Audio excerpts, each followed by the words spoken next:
This video is sponsored by Amazon. Ultimate brand sale is live from 8th through 12th November. Get minimum 40% off plus extra 5% off. Good morning friends. রান্না বান্না সব হয়ে গেছে, ডিমের ঝোল করেছি আর এই চাটা নিয়ে বসেছি।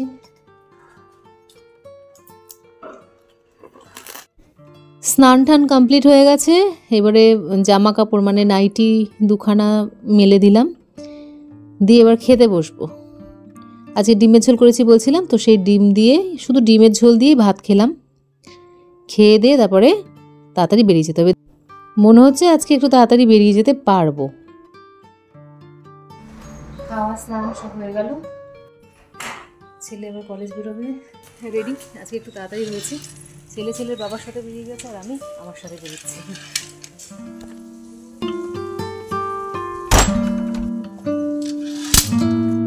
গাছে দেখো একটা জবা ফুটেছে, দেখতে। রাস্তায় ছেলের বাবার সাথে দেখা হলো, তো আমি বাস স্ট্যান্ড অবধি পৌঁছে দিল। বাচ্চাদের ছুটি হয়ে গেছে, স্কুলে বসে রয়েছি, একটা ক্লিপস নিয়েছিলাম। তো চলো এবার বেরিয়ে পড়লাম। এই যে টোটো পেয়েছি, টোটোতে আমি একাই রয়েছি দেখো, কারণ এই রাস্তায় টোটো খুব একটা ভরে আসে না, ফাঁকা ফাঁকাই থাকে। অনেক টোটো চলে কিন্তু অটোর সংখ্যা কম, যখন দরকার হবে অটো পাওয়া যাবে না। তো যাই হোক, ওই সেম রাস্তা দিয়ে আবার সবুজের মাঝখান থেকে আমি চলেছি বাড়ির উদ্দেশ্যে। টোটো থেকে নেমে আবার অটো ধরবো, তারপরে আবার কিছুটা হেঁটে আবার অটো। তবে এই যে ডিস্টেন্সটা, এটা কিন্তু অনেকখানি। স্কুল থেকে আমি যেখানে আবার ব্রেক নেব সেটা অনেকখানি।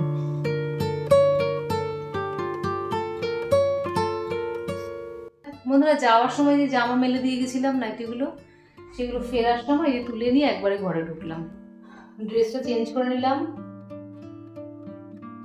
এবার একটুখানি ফ্রেশ হয়ে নিই। দেখো এখানে যে গাছগুলো কালকে রেখেছিলাম না, এখনো রয়েছে, খুব সুন্দর লাগছে দেখতে জায়গাটা। তো ওপরে ঘরে চলে এলাম বন্ধুরা, বললাম না ফ্রেশ হবো, অ্যাকচুয়ালি ওপরেই আমি একটুখানি ফ্রেশ হবো। মুখে চোখে জল দেবো, হাত পা দেবো, তাহলেই কিন্তু এই যে বাইরের ক্লান্তিটা অনেকটা দূর হয়ে যায়। বন্ধুরা, এই এখন একটু চা করব। সবাই চলে এসছে বাড়িতে, ছেলে যদিও আজকে কলেজে গেছে জানোই। তো আবার ও আসবে বৃহস্পতিবার, কেন কি শুক্রবারে আবার রাস পূর্ণিমার ছুটি আছে। তো শীত পড়েছে, তো কিরকম একটা টান টান ভাব হয়েছে। শীত পড়েনি কিন্তু একটা টান টান ভাব হয়েছে হাত পায়ে। চল চাটাকে করি, খাই দাই, একটু ফ্রেশ ফিল করি, তারপর সবকিছু করা যাবে। ফ্রেশ তো হবো, তার সাথে সাথে একটু স্কিন কেয়ারও করে নিতে হয়। তবে তাড়াহুড়োর সময় সবসময় যে ঘরোয়া প্রোডাক্ট ব্যবহার করা যায় তাও নয়। আবার কখনো কখনো তাড়াহুড়ো না থাকলেও ইচ্ছেও করে যে একটুখানি অন্য কোনো প্রোডাক্ট ইউজ করি। তো তার জন্য আমি আজকে তোমাদের আমার স্কিন কেয়ারটা একটুখানি শেয়ার করবো। ফার্স্ট যে জিনিসটা দরকার সেটা হচ্ছে face wash. Face wash use করছি। প্রথমে ফেসটা ওয়েট করে নিলাম, ফেস ওয়াশটা নিলাম,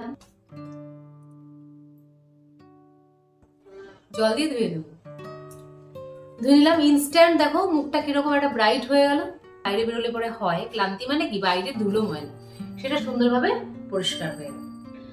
আর আজকে আমার ইচ্ছে রয়েছে একটুখানি স্ক্রাবটাও ইউজ করার। একটুখানি নিয়ে নিলাম হাতে। মনে হচ্ছে কমলা লেবু মাখছি। যারা মাখো তারা জানবে যে এতটুকুও বাড়িয়ে বলছি না, একেবারে কমলা লেবুর স্মেল। অ্যাকচুয়ালি ঠোঁটে আমি লাগাচ্ছি না, কারণ ঠোঁটে লিপস্টিক আছে, আর এই লিপস্টিকটা নারকোল তেল ছাড়া উঠবে না। এবারে জল দিয়ে আমি মুখটা ধুয়ে নিচ্ছি। আরো একটু ব্রাইট হয়ে গেল, কারণ ডেড সেলগুলো সব হাওয়া। বাহ, দারুণ ব্রাইট হয়ে গেল। এরপরে আমি ইউজ করব ফেস প্যাকটা। এই হচ্ছে কন্টেইনার, আর সাথে কিন্তু ব্রাশ থাকে। একটা আমার শেষ হয়ে গেছে, ভীষণ ভালো জিনিসটা।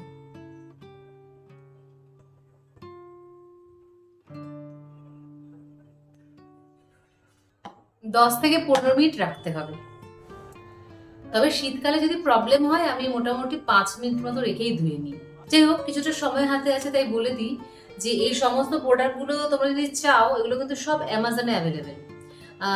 আমি তোমাদের লিঙ্কগুলো দিয়ে রাখবো ডেসক্রিপশন বক্সে, ওখানে গিয়ে তোমরা চেক করে নিতে পারো। প্রত্যেকটা জিনিস যেগুলো আমি ব্যবহার করি সবগুলো কিন্তু একদম আমার চয়েসের প্রোডাক্ট। আমার ভালো লেগেছে বলেই আজকে একটা ভিডিও করে আমি সবগুলো তোমাদের দেখাচ্ছি। এগুলো আমি ইউজ করি, আর প্রত্যেকটা যতগুলো জিনিস আমি দেখালাম কোনোটার মধ্যে কোনো হার্মফুল কেমিক্যাল নেই। এই জিনিসটা অবশ্যই ভালোভাবে দেখে আমি যে কোনো কসমেটিক্স কিনি সবগুলো একেবারে নিশ্চিন্তে ব্যবহার করার মতো। এবারে মুখটা ধুয়ে দেখাচ্ছি কেমন হয়। ধুয়ে নিয়ে দারুণ ফ্রেশ ফিল হচ্ছে। মোটামুটি ধোয়া মোছার জলের কাজ কমপ্লিট। এবার হচ্ছে পরবর্তী স্টেপ। পরবর্তী স্টেপে যেটা ইউজ করব সেটা হচ্ছে প্রথমে রোজ ওয়াটার স্প্রে করব। ইনস্ট্যান্ট একটা ফ্রেশ ফিল দেবে।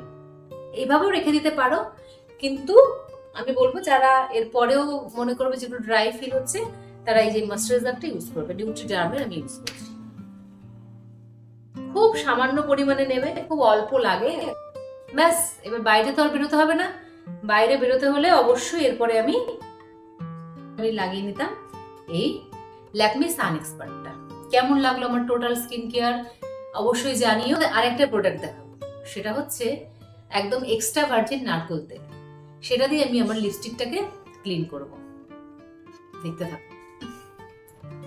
এটাকে আমি বলতে পারি যে একদম আলাদিনের আশ্চর্য প্রদীপের মতো। মেকআপ রিমুভ করার জন্য লাগে বা স্কিনকে তুমি যদি সুন্দর রাখতে চাও তাহলে এই নারকেল তেল ব্যবহার করতে পারো। স্কিনে যে কোন রকম দাগ ছোপ চলে যায়। আমার মানে খুব কাজে লাগে লিপস্টিকটা রিমুভ করতে। তেমন নারকেল তেল ইউজ করা উচিত না, কারণ তার মধ্যে অনেক বেশি প্রিজারভেটিভ থাকে। তো এটা যদি এক্সট্রা ভার্জিন কোকোনাট অয়েল, তাই এটা আমি ডেফিনেটলি ইউজ করতে রেকমেন্ড করব। লিঙ্কটাও আমি দিয়ে দেবো ডেসক্রিপশন বক্সে। ওকে, কোন একটা পাতলা রুমাল বা গামছা বা যাই হোক নরম কাপড় দিয়ে এভাবে ঘষে নিলেই কিন্তু উঠে যায়। দেখিয়ে দিচ্ছি অন ক্যামেরা।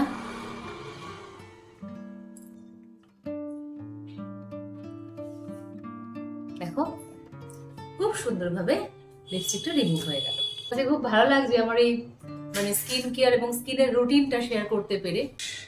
তো ফেস ওয়াশের ক্ষেত্রে আমি ইদানিং পন্ডসের স্কিন ইনস্টিটিউট ব্রাইট বিউটির এই ফেস ওয়াশটা, অ্যান্টি ডালনেস ফেস ওয়াশটা ইউজ করছি। একদম ডেইলি না হলেও সপ্তাহে 2 দিন ইউজ করি। যেটা এখন আমি সেটা হচ্ছে এই যে হিমালয়ার tan removal orange face scrub. দেখো বাইরে বেরোতে গেলে তো ট্যান পড়বে, আর আমাকে খুব তাড়াতাড়ি ট্যান নিজের বশে করে নেয়। এরপরে এই অবস্থায় আমি যেটা ব্যবহার করব এটা হচ্ছে বেলা ভিটা অর্গানিকের ফেস প্যাক কামা আইব্রেদার এই রোজ ওয়াটারটা। তবে ময়েশ্চারাইজার হিসেবে ব্যবহার করি নিউট্রিডার্মের ময়েশ্চারাইজিং লোশন, যার মধ্যে রয়েছে ভিটামিন ই। তোমরা কিন্তু কমেন্ট বক্সে জানাতে পারো যে তোমরা কি ধরনের স্কিন কেয়ার করো। তবে একটা কথা বলতে পারি যে আমি এই ধরনের যাই টুকটাক স্কিন কেয়ার করি না কেন, তাতে আমার স্কিনটা এখন অব্দি যেমন আছে তাতে কিন্তু আমি লোকজনের কাছ থেকে কমপ্লিমেন্ট পাই।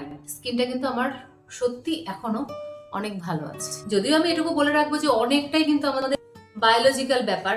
স্কিনের গ্লো থাকা না থাকা এগুলো বায়োলজিক্যাল ব্যাপার। শরীরের অসুখ বিসুখ কতটা আছে সে তার উপর ডিপেন্ড করে, কতটা মেডিকেশন আমরা করি তার উপর ডিপেন্ড করে। আর বাইরে থেকে ক্লিনজিং টোনিং ময়েশ্চারাইজিং যদি ঠিকঠাক করি তাহলে কিন্তু আমাদের স্কিন ভালো থাকতে বাধ্য। তবে এটাও বলবো যে বায়োলজিক্যালি যদি আমাদের স্কিনটা একটুখানি ধরো বেশি অ্যাকনে হয়, কিংবা ধরো র্যাশ বেরোয়, বা ধরো মানে ড্রাই হয়ে যায় খুব, তাহলেও যদি মানে ঠিকঠাক সঠিক খাদ্যাভ্যাস থাকে, একটু ফ্রুটস ভেজিটেবল ঠিক মতো খাওয়া হয়, আর তার পাশাপাশি এই সামান্য ক্লিনজিং টোনিং ময়েশ্চারাইজিংটা করা হয় ঠিকঠাক প্রোডাক্ট দিয়ে, তাহলে কিন্তু আমাদের স্কিন ম্যানেজেবল হয়ে যায়। স্কিন কেয়ার করতে ঠিক মতো মনে না থাকে, মানে কোথায় রাখবে ঠিক করতে পারে না, তাহলে বলবো যে যদি ঘরে কোনো বেসিন থাকে সেই বেসিনের পাশে ঠিক চোখের সামনে এভাবে সাজিয়ে রেখে, তাহলে দেখবে একদম মনে পড়ে যাবে। যাই হোক বন্ধুরা, মুখের যত্ন তো করে ফেলেছি, একদিন পায়ের যত্ন করব, সেটাও তোমাদের সাথে শেয়ার করব। কিন্তু এখন আমি যত্ন করব আমার মনের। কিভাবে?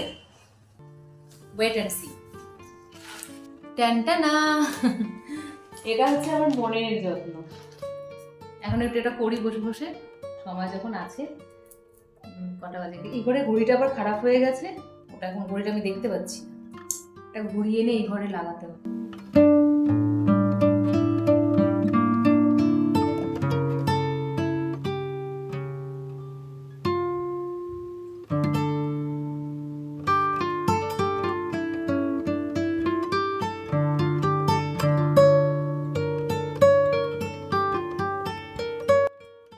কাল বাদে পরশু চিলড্রেন্স ডে। বাবা রে, আমার এখন ভয় লাগছে। ওই ডান্স তো তুলতে ঠিক করে পারছি না আমি, তো আজকে একটু প্র্যাকটিস করে নিতে হবে বাড়িতে। জানো ওই মোবাইলে ডান্সগুলো তো দেওয়া আছে, ওগুলো দেখে দেখে প্র্যাকটিস করতে হবে। কি যে মানে আমার একদম ভালো লাগছে না জানো তো। আমি বারণ করেছিলাম যে আমাকে এর থেকে বাদ দাও, কিছুতেই শুনবে না। তাহলে বাচ্চারা আমাদের জন্য টিচার্স দিতে অনেক কিছু করেছে, আমাদেরও নাকি করতে হবে। তবে বাচ্চাদের জন্য আরো কিছু মানে কেক কাটিং হবে, বুঝেছো? বাচ্চাদের জন্য কেক কাটিংও করা হবে, টিচারদেরই আবার পে করতে হবে। ওখানে মোটামুটি 400-500 টাকা খরচা আছে, কিন্তু এখনো স্যালারিটা ঢুকলো না জানো তো। স্যালারিটা ঢুকে গেলে 500 টাকা 400 টাকা দিতে অতটা অসুবিধা হতো না। পুজোর সময় এত খরচা গেল বলো, দিতে অবশ্যই হবে, বাচ্চাদের জন্য দিতেই হবে, আমি মন থেকেই দেবো। আমি আমি আর ডান্স, হ্যাঁ আমি তো জীবনে সত্যিকারের মানে মাঝে মাঝে সেই ইউটিউবে মনে আছে একটুখানি ডান্স দেওয়ার চেষ্টা করতাম, তাতে আমি ভালোই ট্রোল হয়েছি, এটা ঠিক। হ্যাঁ, যে অনেকেই বলে যে হ্যাঁ নাচতে পারো না, কেন নাচো ক্যামেরার সামনে এসে। তো দেখো মানে এমন হলো যে আমাকে নাচতে বলছে সবাই, কারণ কোনো না কোনো ভাবে এই ডান্স করাটাকে হয়তো আমি অ্যাট্রাক্ট করে ফেলেছিলাম। আর যখন আমি মানে ইউটিউবে করেছিলাম 2-1টা, তখন লোকে বলেছিল না তুমি যেটা পারো না কেন করছো। তো সেটা শুনেই আমি এখন ভাবি যে আমি যেটা পারি না আমি করবো না। হ্যাঁ, কিন্তু না, সিচুয়েশন সেটা এখন হতে দিচ্ছে না আমাকে। ওই জন্য এখন এই বুড়ো বয়সে আমাকে ডান্স প্র্যাকটিস করতে হবে, যে নাকি জীবনে কোথাও কোনো স্টেজে ডান্স করে। একটা সুবিধা যে মানে সমবেত নৃত্য, যাই হোক কিছুটা হলেও তো শিখবো, কারণ ডান্স টিচার আমাদের এই নাচটাকে তোলাচ্ছেন। এটা নতুন কিছু জীবনে শেখা বলতে পারো, একদম নতুন। তবে হ্যাঁ, এই ডান্সটা যদি শিখে কোনো রকমে উতরে দিতে পারি তাহলে কিন্তু আমার নিজের প্রতি একটা কনফিডেন্স চলে আসবে। তবে এখন সত্যিকারের আমাকে একটু প্র্যাকটিস করতে হবে, আমার ভয় লাগছে রীতিমতো, প্যালপিটেশন হচ্ছে। কালকের দিনটার পরেই তো চিলড্রেন্স ডে। না, আমি এটা রেখে দিই, এটা আমি একটু পরে করলেও হবে, কিন্তু ওই জিনিসটা আমাকে করতে হবে, নাহলে অন্তত হাত পা নাড়তে তো হবে বলো। হয়তো ভালো পোজ দিতে পারলাম না, কিন্তু যেরকম একটুখানি হাত পা নেড়ে সবার মতো একটু তো করতে হবে।